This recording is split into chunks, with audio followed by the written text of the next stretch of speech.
بسم اللہ الرحمن الرحیم۔ السلام علیکم ورحمۃ اللہ وبرکاتہ۔ حضرت خالد بن ولید رضی اللہ تعالی عنہ کی پیدائش 552 عیسوی میں ہوئی۔ والد کا نام ولید بن مغیرہ تھا جو کہ ایک عرب کے مشہور سردار تھے، اور والدہ کا نام لبابہ صغیرہ تھا جو ایک معزز گھرانے سے تعلق رکھتی تھی۔ حضرت خالد بن ولید رضی اللہ تعالی عنہ کے آباء و اجداد کا تعلق بنو مخزوم سے تھا جو قبیلہ قریشی کی ایک شاخ تھی۔ آپ رضی اللہ تعالی عنہ کا خاندان جنگ جوئی، پہلوانی، گھڑ سواری اور شمشیر زنی کا ماہر سمجھا جاتا تھا۔ حضرت خالد بن ولید رضی اللہ تعالی عنہ بچپن ہی سے نیز بازی اور تلوار چلانے میں مہارت رکھتے تھے۔ عرب میں آپ رضی اللہ تعالی عنہ کی بہادری اور جنگ جوئی کے بڑے چرچے تھے۔ اسلام قبول کرنے سے پہلے حضرت خالد بن ولید رضی اللہ تعالی عنہ اسلام کے سخت دشمن تھے۔ غزوہ احد کے موقع پر مسلمانوں کی ایک تیر انداز گروہ کو نبی علیہ السلام نے ہدایت کی تھی کہ وہ مسلمانوں کی فتح یا شکست کسی بھی صورت میں پہاڑی دورہ چھوڑیں۔ مسلمانوں کے مقابلے میں کفار میدان جنگ سے بھاگ کھڑے ہوئے تو مسلمانوں کے تیر انداز گروہ نے بھی دورہ چھوڑ دیا۔ خالد بن ولید نے اپنے ساتھیوں سمیت خالی دورہ سے مسلمانوں پر حملہ کر کے بہت سا جانی نقصان پہنچایا۔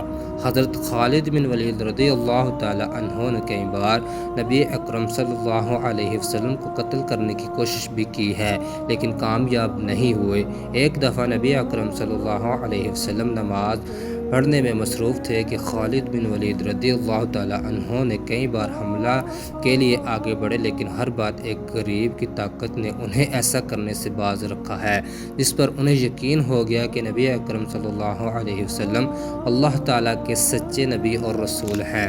حضرت خالد بن ولید رضی اللہ تعالی عنہ نے 8 ہجری بمطابق 628 عیسوی کو اسلام قبول کر لیا۔ اسلام عبور کرنے کے بعد حضرت خالد بن ولید رضی اللہ تعالی عنہ نے اپنی ساری قوت اسلام کے لیے صرف کی۔ کفار کے ساتھ جنگوں میں ہمیشہ بہادری اور جوان مردی کا مظاہرہ کیا۔ انہوں نے تقریباً 100 جنگوں میں حصہ لیا۔ حضرت خالد بن ولید رضی اللہ تعالی عنہ کا پہلا معرکہ جنگ موتا کا تھا۔ اس جنگ میں مسلمانوں کی تعداد 3000 تھی جبکہ کفار کا لشکر 1,00,000 افراد پر مشتمل تھا۔ حضرت خالد بن ولید رضی اللہ تعالی عنہ نے اس جنگ میں بہت بہادری سے حصہ لیا۔ اس دن آپ رضی اللہ تعالی عنہ کے ہاتھوں سے 9 تلواریں ٹوٹی جس پر نبی اکرم صلی اللہ علیہ وسلم نے آپ رضی اللہ تعالی عنہ کو سے سیف اللہ کی تلوار کا لقب دیا۔ حضرت خالد بن ولید رضی اللہ تعالی عنہ کو حضور صلی اللہ علیہ وسلم سے بہت بڑی محبت تھی۔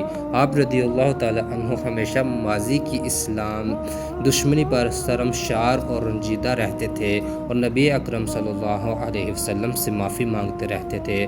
آپ رضی اللہ تعالی عنہ نے نبی اکرم صلی اللہ علیہ وسلم کے منہ مبارک سر کے بال اپنی پگڑی میں رکھے ہوئے تھے۔